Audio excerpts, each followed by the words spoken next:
Un saludo especialísimo en el nombre de nuestro gran Dios y Salvador Jesucristo. Les habla Guido Rojas, teólogo católico, transmitiendo en vivo en directo desde la ciudad de Palmira, Valle del Cauca, Colombia. Vamos a tener en esta noche una segunda respuesta en video al señor apologista de la rama calvinista, el señor Salvador Barragán, sobre un tema muy interesante, un tema que realmente ha causado pues mucha polémica y mucho interés tanto de parte católica como de parte evangélica, que es el tema de la sucesión apostólica, a raíz de un video que hizo el señor Salvador Barragán sobre este mismo tema en su canal en YouTube, perdón, que se llama Barragán Evangélico Salvador Barragán. Yo hice una contrapropuesta y el señor Salvador Barragán en la noche de ayer la respondió. Yo voy a seguir con el tema haciendo estos análisis. Lo hago de manera de edificación para el pueblo católico y también para el pueblo evangélico. Es bueno que se conozcan ambas versiones desde los diferentes tópicos y también las diferentes fuentes de que cada uno maneja. Lo primero que quiero hacer antes de empezar este video, en un acto de humildad, como dice una famosa frase en latín, errare humanos, quiero pedir excusas al señor Salvador Barragán, públicamente, humildemente lo hago. Primero por haber puesto en tela de juicio su credibilidad como un, no tanto apologista, como sino por el lado como un investigador de lo que es la historia del cristianismo, a raíz de una declaración que él dio que eh, es un dogma de fe la sucesión apostólica. Yo dije que no era un dogma de fe. En ese momento pues no tuve la suficiente preparación, pensé, me confié que hacía parte de lo que era el magisterio ordinario de la iglesia, por todas más que todo lo enfoqué de los primeros siglos, pero en realidad sí es un dogma de fe. Un dogma es una creencia propia de la iglesia católica que ha sido definida como tal por un papa o un concilio y el cual todo católico está obligado a creer. Ese es un dogma, o sea, es una creencia que tiene un peso mucho más importante. El señor Salvador Barragán dio como fuente lo que fue en el Concilio Vaticano I, en tiempos del Papa Pío IX, lo que fue el tema de la infalibilidad pontificia. Aunque el tema de la infalibilidad pontificia es más que todo en relación a un poder que tiene el Papa como la cabeza máxima terrenalmente hablando de la Iglesia Católica. Cuando habla es cátedra en cuestiones de fe y de moral, no se puede equivocar, siempre y cuando hay unos parámetros establecidos, que es fundamento bíblico, fundamento doctrinal de la teología patrística, de la tradición en sí. Pero realmente ese no es el tema para tratar en la noche de hoy. Y después de escuchar al señor Salvador Barragán, me acordé, lastimosamente no lo tenía en cuenta, de que hay también una constitución dogmática muy interesante en el Concilio Vaticano II sobre ese mismo tema, la sucesión apostólica. Un concilio es una reunión del Papa con los obispos para tratar temas relacionados con nuestra doctrina. Han habido 21 concilios, desde el Concilio de Jerusalén hasta el último Concilio Vaticano II, desde el año 62 hasta el año 65, que fue iniciado por Juan XXIII y clausurado por el Papa Pablo VI. El Concilio Vaticano II tiene constituciones, declaraciones y decretos. Constituciones quiere decir que son unos documentos de mayor peso. Este es el Concilio Vaticano II, yo lo he estudiado completamente. Y en la Constitución, que se llama Lumen Gentium, o sea, la luz del mundo sobre la iglesia, es muy interesante, es muy importante. Esta mañana me di la tarea pues de estudiarlo un poco, y evidentemente habla y su cabeza en este aparte, dice en su capítulo 3, Constitución jerárquica de la iglesia y particulares del episcopado, los obispos sucesores de los apóstoles, dice en uno de sus apartes. Voy a hacer solamente unas referencias entre los varios ministerios que ya desde los primeros tiempos se ejercitan en la iglesia. Según testimonio de la tradición, ocupa en primer lugar el oficio de aquellos que, constituidos en el episcopado, o sea, en la primera jerarquía eclesiástica, los episcopos, episcopos, o sea, los superintendentes, los dirigentes, por una sucesión que se remonta a sus orígenes, o sea, al tiempo de los apóstoles, conserva el vástago de la semilla apostólica, así según atestigua San Irineo, obispo de León, por medio de aquellos que fueron establecidos por los apóstoles como obispos y como sucesores suyos, hasta nosotros se manifiesta y se conserva la tradición apostólica en el mundo entero. Sigue diciendo, enseña pues este sagrado sínodo que los obispos han sucedido por institución divina en el lugar de los apóstoles como pastores de la iglesia, episcopos, que cuidan el rebaño con 3 misiones: enseñar, santificar y gobernar. Y quien a ellos escucha, a Cristo escucha, y quien los desprecia, desprecia a Cristo y al que lo envía. Lo interesante, y a diferencia de muchos evangélicos que no conocen mucho los documentos de la Iglesia Católica, este es el magisterio eclesiástico, la sapiencia de la Iglesia Católica en estos documentos, al igual que una encíclica. Hay teólogos, hay biblistas, o sea, hay toda una logísticamente hablando, un peso. Por ejemplo, solamente en esos pocos párrafos que leí hay referencias. Por ejemplo, aquí hay una referencia de Juan capítulo 10 verso 16, y también de todo lo que es para nosotros la tradición eclesiástica, sobre todo lo que es la patrística.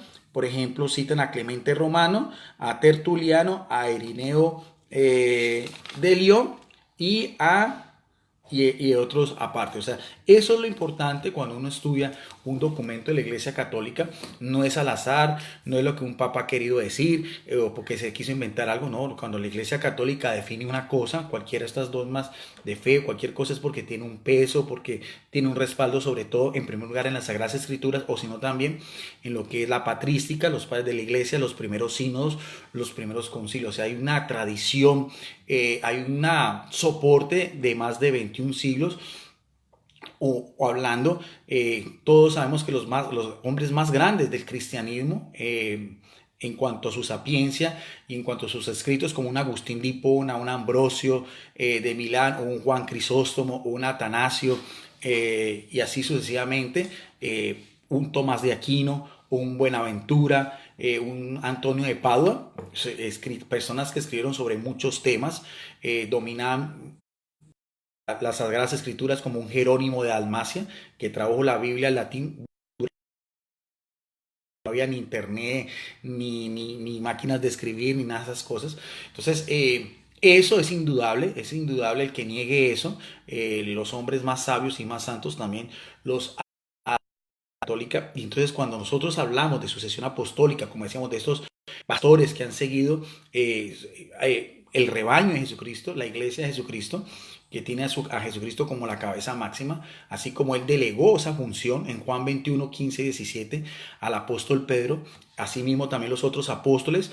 Por eso hubo necesidad de que Matías reemplazara a Judas, y por eso después también viene Pablo y Bernabé como apóstoles. Los otros ya son episcopos, que es en la Iglesia Católica no hay jerarquía apostólica como tal. Sí hay jerarquía en el sentido de episcopos, presbíteros y diáconos. El caso, por ejemplo, de Tito y Timoteo, y ya después, a finales del siglo I y siglo II, hay otros que son los padres apostólicos, de los cuales vamos a hablar más adelante. Entonces, en ese caso sí reconozco mi error, de que la sucesión apostólica es un dogma de fe, y por eso me di a la tarea de leer un solo aparte, porque esto es la Constitución Dogmática Lumen Gentium, sobre los episcopos, sus funciones, sus finalidades, todas las labores que tienen. Es supremamente largo, interesante, porque es la doctrina de la Iglesia Católica como tal, al igual, por ejemplo, del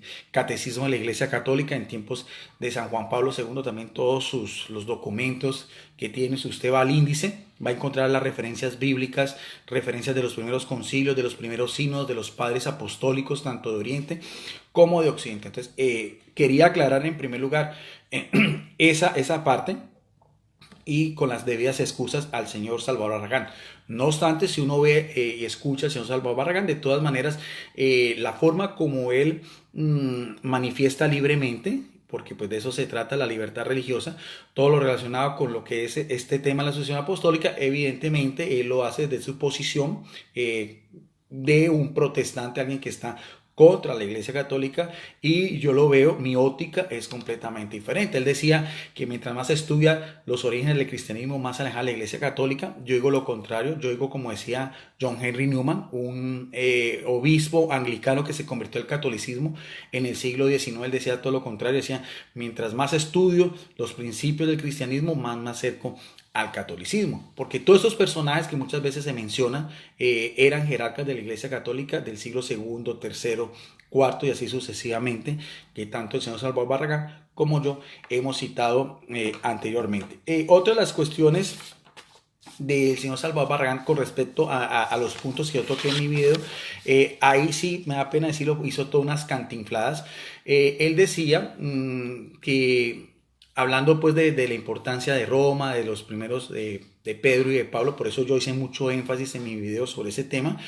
Él decía que no había una seguridad, que no era factible de que Pedro hubiera estado en Roma, porque Pablo, cuando habla su carta a los romanos, no lo menciona. Y yo me di a la tarea con una Biblia evangélica, las mejores en físico, la Biblia arqueológica, demostrándole al señor Salvador Barragán que la carta a los romanos, fechada hacia el año 57, es diferente a la primera epístola de Pedro, capítulo 1, primera epístola, capítulo 5, verso 13, donde dice que está en Babilonia, y cómo los biblistas, los exégetas, relacionan a Babilonia como la Roma imperial.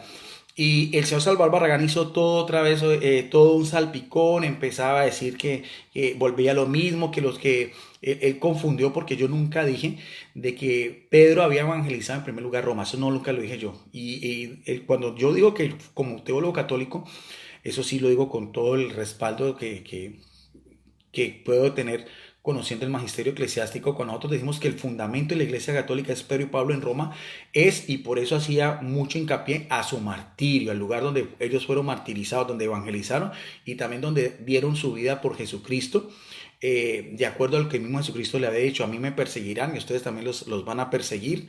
Y también la máxima también en Juan 21, 15, 17, donde dice 18, donde dice que la muerte pero glorificaría a Dios. En eso hizo mucho énfasis, pero es evidente que el señor Salvador Barragán hizo pues toda una letanía, hablando por ejemplo en Hechos 2:10, de que dice que las primeras personas que evangelizaron Roma son los cristianos que están en época de Pentecostés. Eso también lo sé yo como teólogo católico, eso no es una cuestión nueva.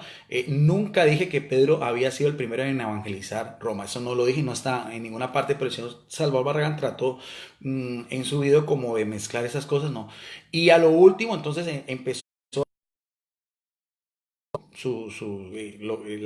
las dos fuentes de Romanos, epístola de Romanos a epístola de Pedro, y a lo último también decía de que sí, que la tradición, de que sí era factible de que Pedro y Pablo hubieran sido martirizados en Roma, que eso es lo que yo quería llegar. Eso es muy importante porque eso da pie, esa es la base, es decir, que Pedro y Pablo fueron martirizados en Roma, porque de la Iglesia Católica también saca fuentes, por así decirlo, soporte para hablar después de lo que fueron los primeros episcopos en Roma y después su autoridad que poco a poco pues fue cogiendo más auge. Eso es a lo cual yo quiero llegar, o sea, la importancia de Roma. Evidentemente sabemos que la iglesia empieza en Jerusalén, la capital religiosa, política y social de Israel. Acordémonos lo que dice Jesucristo a sus apóstoles antes de ascender al cielo en Hechos 1:8. Sean testigos míos en Jerusalén, en Judea, en Samaria y hasta los confines de la tierra. El término confines de la tierra, en ese mismo contexto histórico, cultural, aplica a la ciudad de Roma. Por eso es que Hechos de los Apóstoles, capítulo 28, termina con el arresto de Pablo en Roma. Entonces, eso sí ya quería volver a aclararle al señor Salvador Barragán, porque en ese aspecto sí no dio su brazo a torcer y hizo toda una mezcolancia de algo que yo no había dicho por ningún lado. Ahora, sí es importante el martirio de Pedro y Pablo, y también saber que sus sepulcros, identificados también desde los siglos primeros también, y con pruebas arqueológicas, están en basílicas católicas. La Basílica de San Pablo en el Vaticano, mostré imágenes, y también la Basílica de San Pablo Extramuros, basílicas católicas del tiempo de Constantino, pero evidentemente, también eso nadie lo puede negar, son basílicas construidas 12 siglos antes de la Reforma Protestante. A eso también me basaba yo. El señor Barragán se dio a la tarea de coger mi video por partes, irlo analizando, dando sus opiniones. Una de las cosas a las cuales sí dijo pasar por alto fue cuando yo también estaba diciendo lo importante de la tradición, porque no todo es Biblia, y me referí también nuevamente a lo que estamos hablando en Juan 21, el verso 18, donde dice que la muerte de Pedro glorificaría a Dios, y la profecía que hace Jesucristo, y también en Hechos 28, 13 y versículo 31, donde habla de que Pablo es llevado a Roma en un arresto domiciliario. Pero tanto el Evangelio de Juan como Hechos de los Apóstoles, uno escrito por un apóstol hacia finales del siglo I y el otro escrito por un evangelista hacia los años 80, ninguno de los dos da pruebas bíblicamente hablando de que el primero, por ser judío, en tiempos de Nerón César, después del incendio de Roma, solo expliqué completamente, fue crucificado boca abajo por ser ciudadano judío cerca del Coliseo Máximo, donde actualmente está la Basílica de San Pablo Extramuros. Y Pablo fue decapitado por ser ciudadano la hostia afuera de la ciudad muralla. Eso sí, el señor Barragán no lo quiso tocar, y eso era para demostrar cómo también con las propias Biblias y diccionarios evangélicos que utilicé de los mejores, como en estos mismos eruditos evangélicos de mucha más formación académica del señor Salvador Barragán y mía también, eso yo lo reconozco, como ellos hablan de la tradición de la iglesia y de la iglesia primitiva. Eso es algo en el cual yo quería llegar por ese aspecto también de lo que estamos pues tratando cada uno sobre este tema de la sucesión apostólica con el señor Salvador Barragán. El resto del video del señor Salvador Barragán, que duró también más de una hora, tocó ya tópicos de orden eclesiástico, de la eclesiología. Yo sí quisiera decirle, si el señor Barragán, con las cuestiones que dijo, las barbaridades que dice, si él estuviera en una academia de teología, en una facultad de teología, yo creo que en una clase de eclesiología le colocarían un cero o lo expulsarían el primer día. ¿Por qué lo digo? Porque ya hablando de eclesiología, porque el señor Salvador Barragán se fue para ese aspecto, dice, por ejemplo, cosas muy simples que las ha dicho anteriormente. Él dice yo lo sostengo y lo afirmo y lo voy a demostrar, que la iglesia que funda Jesucristo, la misma después de Pedro, de Pablo, de los otros apóstoles, de Bernabé, de Tito, de Timoteo, después de los padres apostólicos, después de los padres de la iglesia, anteriores a Constantino, después de Constantino en la época del Imperio Carolingio, después en la después de la Reforma Protestante y hasta los tiempos modernos, en la Iglesia Católica, Apostólica y también Romana, con luces y sombras. Entonces, el señor Salvador Barragán, la primera de sus objeciones que hace es muy simple.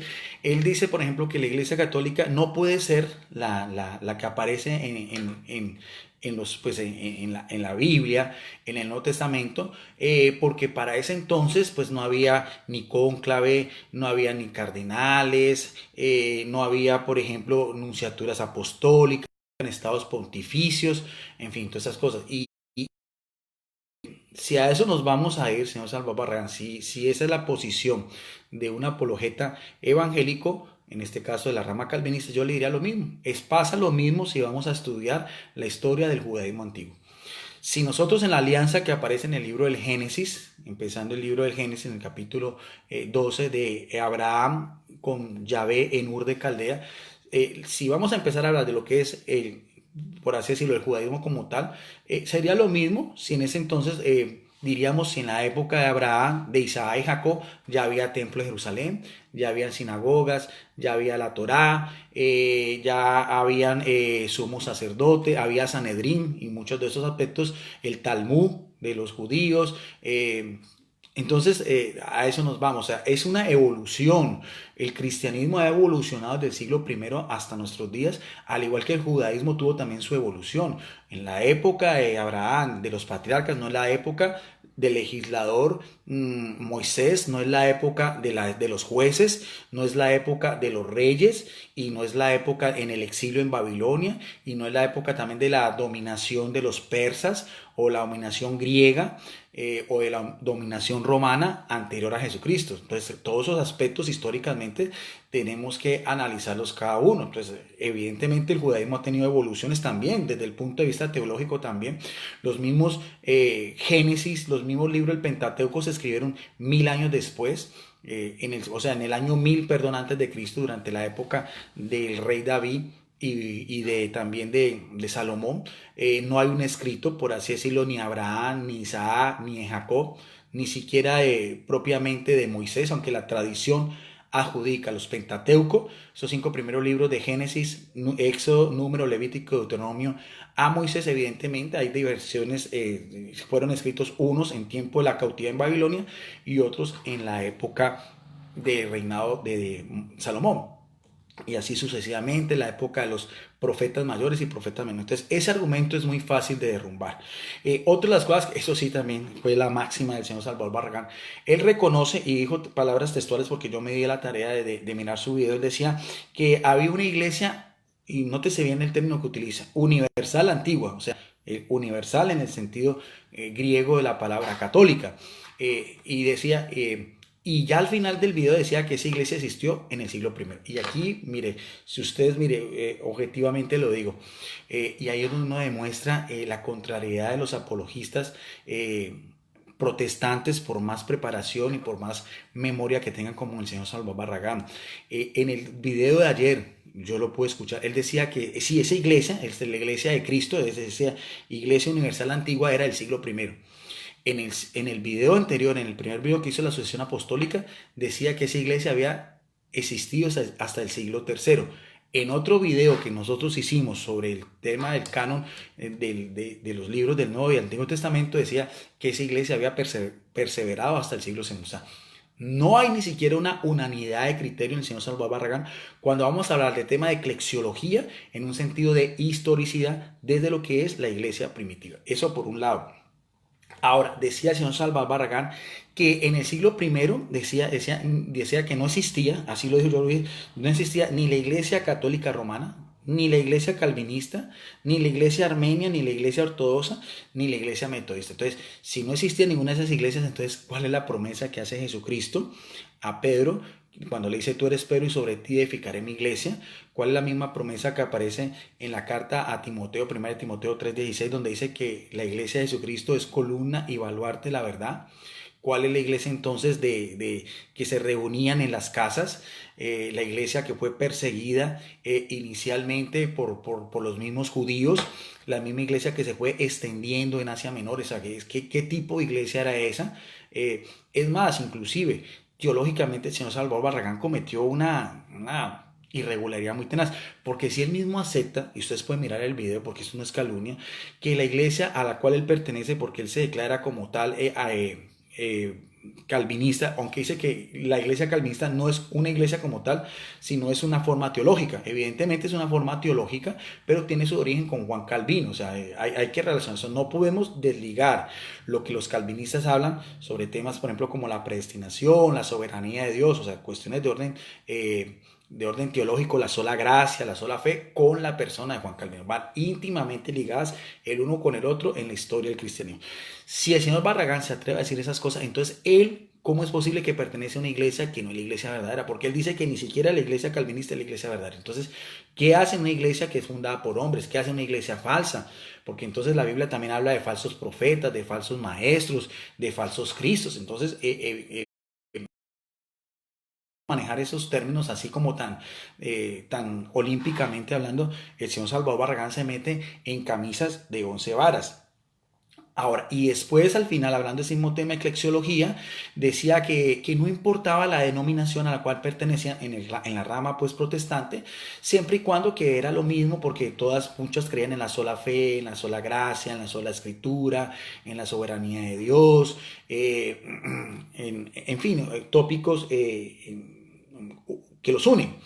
Pero entonces, si eso también es así, otra contradicción. Entonces, el señor Salvador Barragán, ¿por qué es calvinista y por qué no se mete a los menonistas o a los menonitas o a los anabatistas o a los anglicanos o a los presbiterianos o a los bautistas del norte o a los bautistas del sur o así sucesivamente, a los mismos luteranos? Entonces no da pie. Si es lo mismo en la rama protestante, porque tienen cosas afines, entonces pues sería muy fácil. Entonces, ¿por qué esas denominaciones? Porque cada una tiene su propia jerarquía, sus propias constituciones, tienen sus propios libros doctrinales y también sus diferencias de orden doctrinal. doctrinal y teológico y bíblico. Yo conozco la historia del cristianismo, señor Salvador Barragán, y si de eso vamos a hablar, entre los fundadores, entre Martín Lutero y Juan Calvino, había muchas discrepancias sobre el tema de la Eucaristía, así como también la hubo entre Martín Lutero y Musner sobre el tema del bautismo. Lutero aceptaba el bautismo de los niños, mientras que Musner no aceptaba el bautismo de los niños y fue discípulo de él, y de ahí salió la rama de los anabatistas. Entonces, en el campo del protestantismo, y por así decirlo, toda una torre de Babel, cada una tiene su propia organización, cada una tiene su propio fundador, por eso hablamos de Juan Calvino, por eso hablamos de Martín Lutero, por eso hablamos de John Knox, por eso hablamos de John Wesley, por eso hablamos del rey Enrique VIII y así sucesivamente. Entonces, por ese lado, señor Salvador Barragán, si usted quiere hacer como una especie de salpicón en ese aspecto de que es lo mismo en la rama protestante, déjeme decirle que eso no es así. El señor Salvador Barragán entonces habla, ya se va a otro terreno, ya se desvió el tema de la asociación apostólica, entonces habla de las persecuciones de la Iglesia Católica, de cómo la Iglesia Católica persiguió a los husitas, persiguió a los valdenses, persiguió a los calvinistas, y que pues, todas las cruzadas, la Inquisición, y si ustedes notan, por eso es interesante cuando yo hice el debate con el señor Salvador Barragán sobre el tema del canon, porque el señor Salvador Barragán siempre es común en él se desvía a otros temas, salta a todos esos temas. Yo, así como se dice, lo paré en seco, le dije, señor Salvador Barragán, cuidado, porque si usted tira esa piedra contra la Iglesia Católica, acuérdese que el calvinismo también tiene un techo de cristal, porque también si vamos a hablar de pecados, de masacres, de inquisiciones, de asesinatos, de todo lo que fue el régimen de terror en el calvinismo, de Juan Calvino y de Teodoro Beza, sobre todo en la Ginebra, pues ahí nos podemos quedar. Y cuando yo toqué eso, mismo el señor Salvador Barragán no creía que iba a salir con eso, porque yo también conozco la historia del protestantismo, yo también he estudiado lo que es no solamente el punto doctrinal, sino el punto de vista histórico. Entonces el señor Salvador Barragán dejó la cuestión así, pero cada vez veo, cuando hace un video contra la Iglesia Católica, habla de eso, o se va a otros temas. Entonces, que por qué los católicos veneramos a María, que por qué le tenemos tantos títulos, que si el purgatorio, que las indulgencias, pero ese no es el tema en sí. Ahora, él dice, referente a la Iglesia Católica, que también entonces que en la Iglesia Católica como tal hay divisiones, y evidentemente han habido en el transcurso de la Iglesia Católica. Nosotros consideramos que la Iglesia Ortodoxa, que se separa de la Iglesia Católica en el siglo XI, es un cisma diferente a las iglesias que nacen de la Reforma Protestante, porque nacen ya dentro del catolicismo. Pensamos, doctrinalmente hablando, que la Iglesia Ortodoxa también tiene una sucesión apostólica, o sea, tiene en el sentido que tiene los mismos orígenes de los apóstoles y así los primeros episcopos y sucesivamente, que son conocidos como los padres de Oriente, son en común. Tenemos en ese aspecto históricamente sí, pero también hay divergencias, también él lo discutió sobre la cuestión del filioque, la procedencia del Espíritu Santo, sobre el purgatorio y bueno, diferentes cosas.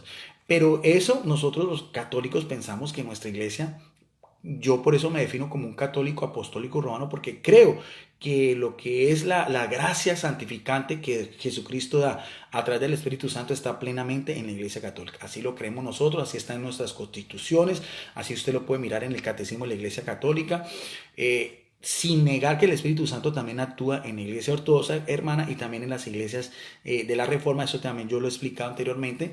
Nos unen tres cosas: Jesucristo, el bautismo y las Sagradas Escrituras como tal. Eso también.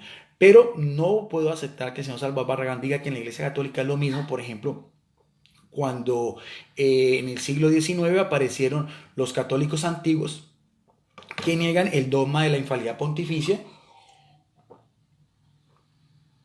o también después del Concilio Vaticano II los lefebristas, esos ya son ramas diferentes, no son católicas como tal en el sentido pleno de la palabra.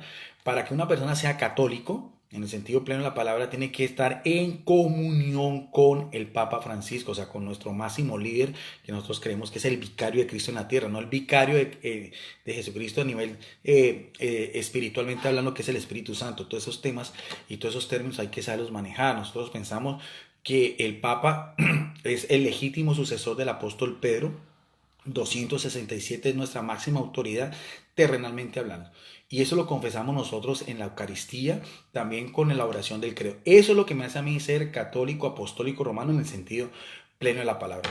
Haciendo pues esas diferencias también con la iglesia ortodoxa, con las iglesias de la Reforma Protestante y con estas desviaciones de herejías que, como decíamos, los católicos antiguos y también los lefebristas. Entonces también quería aclararle eso al señor Salvador Barragán. Lo otro que hizo él, pues después fue bueno, otro de los temas que yo quiero ya para finalizar, porque solamente quería darle respuesta a los interrogantes de el señor Salvador Barragán. Sobre todo me llamó más la atención de todos estos. Ya, antes de ir a ese último punto, él también decía, el señor Salvador Barragán, antes de que se me olvide, otra de las cosas que también hablan muchos apologistas, ellos dicen que las iglesias evangélicas como tal no surgen propiamente hablando con la Reforma Protestante, sino que anteriormente sí existían. Algunos he escuchado hablar, algunos apologistas hablan de una iglesia remanente. No sé cuál iglesia remanente sea.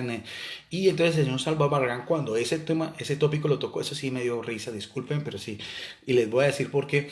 El señor Salvador Barragán no adjudicó a un criterio propio, a una autoridad propia, sino cuando ese tema que está hablando de los evangélicos anteriores de la Reforma Protestante, por así decirlo, casi a la par de la misma historicidad de la Iglesia Católica, entonces él decía, se fue al pastor Eduardo Gutiérrez, que todos ustedes lo conocen, del canal reflexionesdelpastor.com, con el cual yo tuve una serie de debates, más de 12 debates.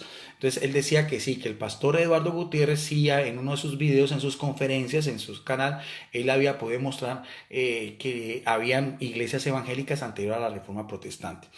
Lo curioso del caso, hay dos cosas. Primero que todo, no sé por qué el señor Barragán toma como referencia al pastor Eduardo Gutiérrez, porque muchos de nosotros fuimos testigos en las redes sociales de una pelea de perros y gatos que se formó entre el pastor Eduardo Gutiérrez en un chat, en un video chat, con muchos apologistas evangélicos. Entre ellos estaba Dani Córdoba, estaba Juan Peña, estaba el mismo Salvador Barragán y estaba también Ángel Regalado. Todos cuatro contra el pastor Eduardo Gutiérrez. Bueno, en fin, eso fue bien interesante, poniendo en tela de juicio que muchas de las cuestiones que habla el pastor Eduardo Gutiérrez, que podía predicar lo que quisieran en las redes sociales y que si se podía monetizar un canal o no. Inclusive el señor Salvador Barragán le daba, increpaba a Eduardo Gutiérrez. Entonces no sé cómo es posible que se increpa a pastor Eduardo Gutiérrez, también defienda y saca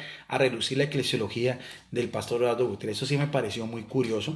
De hecho, quería, aunque no es el tema, pero sí quisiera aclararlo en el día de hoy, porque en ese videochat que eso se difundió en varios foros de Facebook, el señor Juan Peña, que es calvinista, le preguntó a Eduardo Gutiérrez, quiero hacer un paréntesis, que por qué no había vuelto a debatir conmigo. Y el pastor Eduardo Gutiérrez dijo que yo por el inbox, por Messenger, le rogaba y le suplicaba que volviéramos a tener debates. Y eso sí me pareció una falta de seriedad, lo digo, porque no sé de dónde sacó el pastor Eduardo Gutiérrez eso. Yo con él tuve varios debates, pero cuando él tuvo su último encuentro con el sacerdote Luis Toro, yo salí en defensa del sacerdote Luis Toro, que no lo dejó continuar el debate. Entonces hasta ahí el pastor Eduardo Gutiérrez me bloqueó y no volvimos a tener ningún contacto. Quedó pendiente precisamente un debate que teníamos sobre la iglesia remanente. Entonces nunca más volví a tener un contacto y jamás le volví a escribir por Messenger al pastor Aldo Gutiérrez que hiciéramos debate. Eso sí quería aclararlo a una pregunta que decía Salvador Barragán. Ahora, en cuanto a la eclesiología que saca a defender Salvador Barragán del pastor Eduardo Gutiérrez, quiero aclararle también que curiosamente con un apologista católico hermano, Rodrigo Andrés Calvo Bernal, de Mesas Redondas, así se llama su canal en YouTube. Entre los dos hicimos un video analizando diferentes declaraciones en video, no textuales, en video, con imagen y voz del pastor Aldo Gutiérrez, donde se contradecía lo mismo que Salvador Barragán sobre esa iglesia primitiva, si es del siglo primero, del siglo segundo, del siglo tercero. Así mismo también la misma confusión, no hay forma de probarlo. De hecho, el pastor Aldo Gutiérrez decía que sí, que los valdenses eran de la época de los apóstoles. Eso es completamente falso. Los valdenses son del siglo XII en Italia. No, anteriormente no existían, al menos que me lo demuestren a mí. La Iglesia Católica puede mostrar lo que son las catacumbas, el lugar donde se reunían los primeros cristianos, la Basílica de San Pedro y San Pablo, con pruebas arqueológicas. En un video, en el primer video que yo hice con el pastor Eduardo Gutiérrez en mi canal en YouTube, si quieren, ahí está, se llama Videos Apologética Católica, y muestro pruebas arqueológicas tanto de la Basílica de San Pedro en favor de Pedro, que fue enterrado ahí, como en la Basílica de San Pablo de Extramuro. Los primeros cristianos, el domingo, el Día del Señor, lo mismo en la Iglesia Católica, la celebración de la Eucaristía, la devoción a María, ahí están, hay unos marianos de los primeros siglos, las primeras herejías cristológicas, como los unicitarios, quienes entonces eran los modalistas. Y después, por ejemplo, también herejías, por ejemplo, como la de Arrio, que nega la divinidad de Jesucristo. Fue la Iglesia Católica la que defendió todas esas cuestiones, la misma que tradujo la Biblia al latín, la misma que en los primeros siglos también decía cuáles libros eran inspirados, cuáles no, cuáles venían de las comunidades gnósticas, como el Evangelio de Judas, el Evangelio de Tomás, el Evangelio de María Magdalena, el Evangelio de Nahamán, todas esas cosas. Entonces, por ese lado, mejor dicho, nos iríamos toda la noche en este caso. Entonces, yo quería decir, ahí está mi video, está en el canal de Rodrigo Andrés Calvo y en el canal mío. Y de hecho, ese video lo etiquetamos al señor Eduardo Gutiérrez. Yo le hice una invitación, se lo pasé por inbox y nunca ese video lo quiso responder de propias declaraciones del pastor Eduardo Gutiérrez. Entonces, eso también quería aclararlo sobre el tema de eclesiología. Ahora, para finalizar este video, porque el señor Salvador Barragán decía que sí, que entonces en la iglesia primitiva, pues sí, se habían luces, entonces sí era la iglesia de Jesucristo. Yo lo he dicho muchas veces, la asistencia plena del Espíritu Santo ha venido de manera interrumpida desde el Pentecostés hasta nuestros días.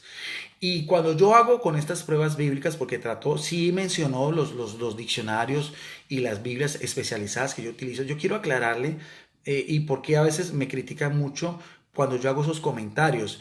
Yo hago esos comentarios precisamente no porque me esté edificando de esas Biblias evangélicas y diccionarios evangélicos, porque yo esa doctrina ya la conozco. Simplemente que para mí, yo fui el más sorprendido. Eso es cuando yo empecé a coleccionar estas Biblias evangélicas y estos diccionarios. Fui yo el que me sorprendí en primer lugar de ver cómo ellos también hablan de la tradición de la iglesia, algo que el señor Salvador Barragán desconoce. Hablan de una iglesia primitiva, hablan de los padres apostólicos, hablan de los primeros concilios. Yo todo eso con el señor Salvador Barragán, inclusive cuando hicimos el video sobre el debate del canon, le hablaba del concilio de Hipona, el concilio de Cartago, con las mismas fuentes de la Septuaginta que utilizan los primeros cristianos, de propia literatura evangélica. Del señor Salvador Barragán no lo quiere aceptar, eso ya no es cuestión mía. Cuando yo utilizo entonces estas Biblias y ediciones evangélicas, yo sé que para muchos apologistas les causa como mucho escupor, no les gusta, pero lo único que quiero yo es respaldarme, entonces, en sus propios eruditos, en sus propias fuentes de sus Biblias especializadas y sus diccionarios. Eso es lo único que yo trato de hacer, porque si yo lo hiciera también tanto en la rama católica, como hoy que utilicé el Concilio Vaticano II o utilizar el Catecismo de la Iglesia, diría no, porque es católico, pero por eso me da la tarea y tengo pues la oportunidad de tener toda esta gran biblioteca de las principales Biblias, y que aprecio mucho los comentarios que hacen estos biblistas evangélicos, porque son, como he dicho yo, diccionarios y diccionarios de teología. Ayer utilicé el diccionario de teología TEL, diccionarios bíblicos, las principales Biblias de estudio, arqueológicas y todas esas cosas, porque son personas especializadas y yo valoro eso. Yo valoro una persona de academia, una persona que tienen doctorados, que tienen maestrías, que saben de papirología, de exégesis, de hermenéutica, de lenguas bíblicas. Entonces, para mí eso es muy importante. Ahora, para finalizar, y esto es como por así decirlo el postre, porque tengo mucho más, van a venir muchos más videos de esta serie, si el señor Salvador Barragán los quiere contestar o no, pero yo voy a seguir en la misma línea y voy a hacer mucho énfasis, y voy a seguir haciendo énfasis sobre todo en el martirio de Pedro y Pablo en Roma, que el señor Salvador Barragán lo reconoció, porque ahí parte de la base de que la iglesia de Jesucristo sobre estos dos apóstoles designados pues por él, el uno de forma directa que lo acompañó durante 3 años en su recorrido apostólico y el otro derribado camino a Damasco cuando iba a hacer perseguir a los cristianos, Pedro y Pablo. Eso es importantísimo, y eso también, que estén en Roma, también tiene una gran trascendencia de orden histórico y también de orden doctrinal en cuanto a los primeros líderes que salen de Roma, que eso lo vamos a ver más adelante de una manera explicada. Para finalizar, del diccionario bíblico ilustrado Holman, ya lo mostré anteriormente, aquí dice, ya lo mostré, es un diccionario con un premio a mejor diccionario de editoriales evangélicas. Cuando nosotros vamos a hablar, buscando acá, hablan sobre los padres apostólicos en la página 1177, aquí habla sobre los padres apostólicos, aquí está, más o menos aquí está. Entonces, por eso decía yo, voy a demostrar también, porque eso de la misma tradición de la iglesia primitiva, que no todo es Biblia, que el Espíritu Santo ha seguido actuando, y es muy importante también toda esta literatura extrabíblica, y aquí mismo lo dice, que es parte, por así decirlo, de ese gran de ese gran bagaje que tiene la Iglesia Católica a su favor. No, porque el señor Salvador Barragán no puede mostrar una basílica, no puede mostrar una iglesia calvinista, no puede mostrar un escritor del calvinismo anterior a Juan Calvino en todo el sentido pleno de la palabra, porque todos estos padres de la iglesia eran católicos en el sentido pleno, eran además jerarcas de la iglesia católica, que es otra de las grandes contradicciones que no puedo entender.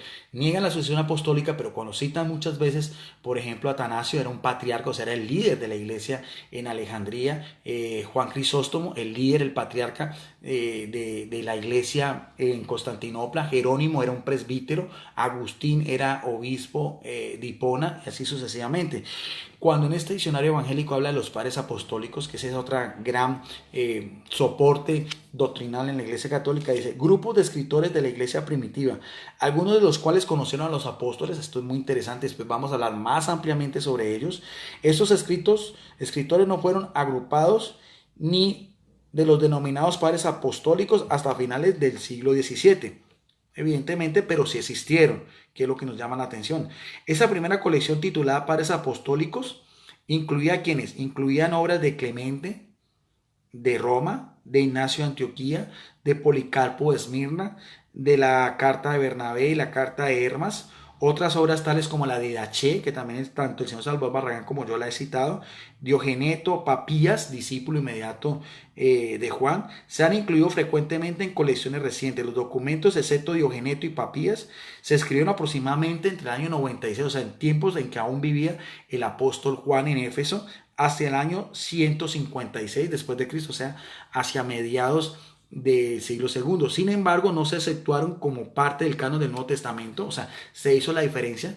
Y qué interesante esto, porque un propio diccionario evangélico dice que quedaron fuera del canon neotestamentario. No obstante, el Códice Sinaítico del siglo IV, en tiempos de la Iglesia Católica, sí incluía la epístola de Bernabé y el pastor de Hermes. El Códice Alejandrino en el siglo IV incluía las dos epístolas de Clemente. O sea, esto es del mundo punto de vista histórico, después ya cómo se fue después formando este canon, pero todo esto está relacionado con lo que es la historia de la iglesia primitiva de aquel entonces.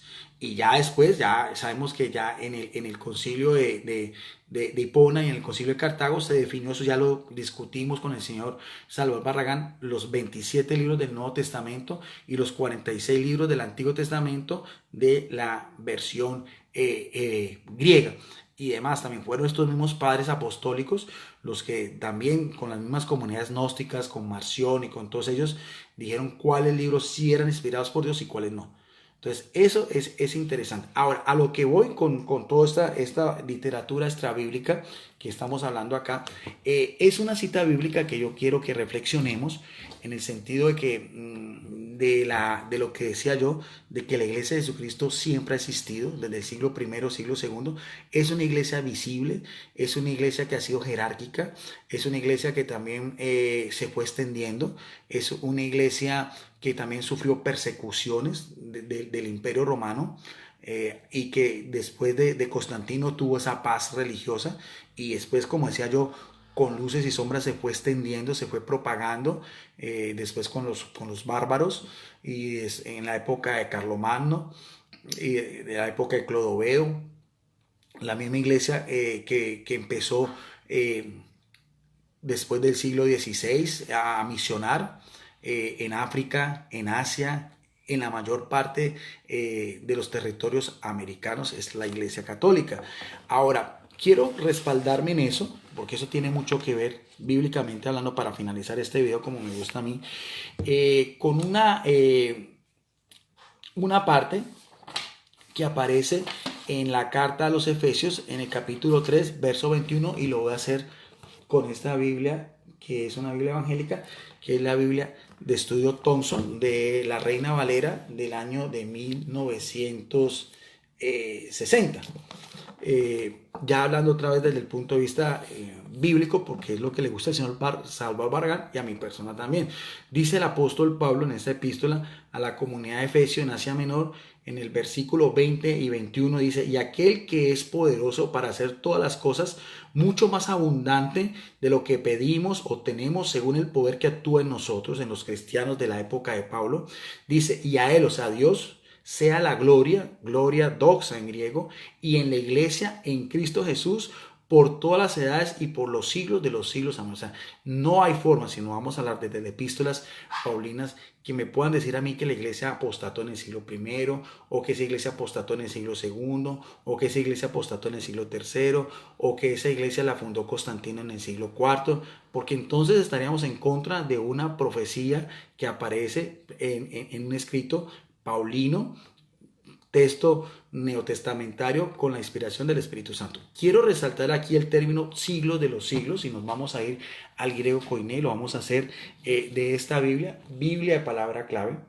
porque la sucesión apostólica, los primeros jerarcas tienen que tener ese aval, el mismo que está diciendo Pablo, la asistencia del Espíritu Santo, la iglesia de Jesucristo como cuerpo místico. Si nosotros vamos aquí a la Biblia, palabra clave, el término en griego siglos por los siglos es aion, y aion tiene varias connotaciones, quiere decir extensión, perpetuidad en el mundo, por periodos, sin fin, sustantivo que significa era en el mundo, era un periodo, un lazo de tiempo indefinido, largo, perpetuidad y siempre eternidad. O sea, la iglesia de Jesucristo, como lo dice el apóstol Pablo, es desde siempre, o sea, de aión a aión, o sea, por todos los siglos, en perpetuidad, sin interrupción y por siempre, sin apostasía. Ahora, esa iglesia tenemos que definirla, tenemos que buscarla en la arqueología, en la misma historia, ya en pruebas extrabíblicas. De esta Biblia que mostré anteriormente, que es la otra Biblia de estudio, una importante Biblia, que es la Biblia de estudio Holman, si nosotros vamos a esa misma cita bíblica, la explicación que se hace a pie de página, porque es interesante, estas Biblias tienen explicaciones a pie de página de biblistas y eruditos de la rama protestante, muy interesante. Voy a hacerlo de forma textual, esa misma parícopa o ese mismo verso de Efesios 3, 20, 21, Pablo estalla en una gran doxología. El término doxología es, en griego doxa es alabanza. La doxología es una alabanza a las personas de la Trinidad sobre la actitud majestuosa de Dios.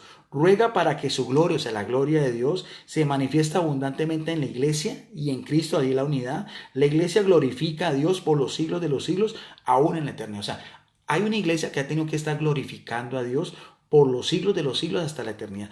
La iglesia, esa iglesia de Cristo del siglo primero, aquí mismo lo dice, la iglesia del siglo segundo, la iglesia del siglo tercero, la iglesia del siglo cuarto, la iglesia del siglo quinto y así sucesivamente. Vuelvo a leer porque esto es una explicación a pie de página de biblistas evangélicos. Quiero hacer énfasis en lo último.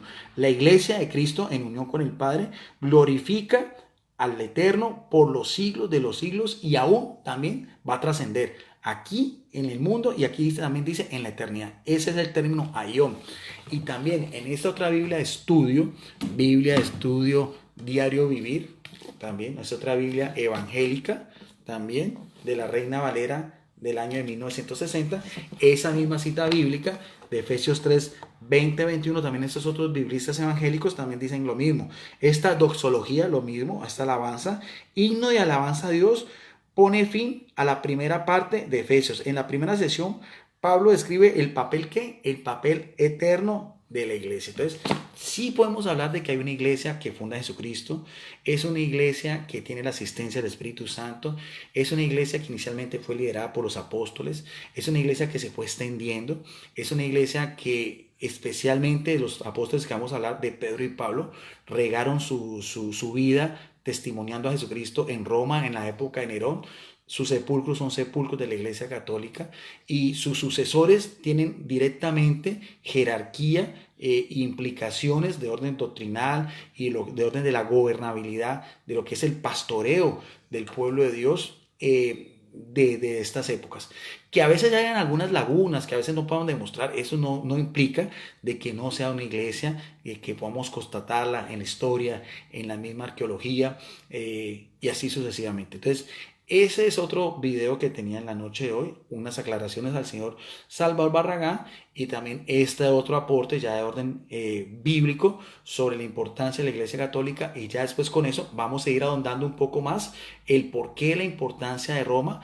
Ya el señor Salvador Barragán sí reconoció, como lo reconocen la gran mayoría de historiadores, eruditos evangélicos, del martirio de Pedro y Pablo en Roma en tiempos del emperador Nerón y vamos a mirar a ver también la importancia de sus sucesores en esa ciudad de Roma donde actualmente está la sede del Vaticano, donde está el Papa Francisco y en su interior, en la gruta vaticana, están los huesos de este gran apóstol, el pescador de Galilea, que Jesucristo le dijo algún día que sería un pescador de hombres y al cual Jesucristo le encomienda el cuidado de sus ovejas, de sus corderos y la promesa de Jesucristo donde dice estaré con ustedes todos los días, otra vez los mismos, ¿hasta qué? Hasta la consumación de los siglos, hasta la aión del siglo primero, segundo, hasta el final del tiempo, hasta la parucía, hasta la presencia nuevamente de Jesucristo y también en la eternidad. Bendiciones para todos, quedamos en la paz, en el amor, en la unidad de nuestro gran Dios y Salvador Jesucristo.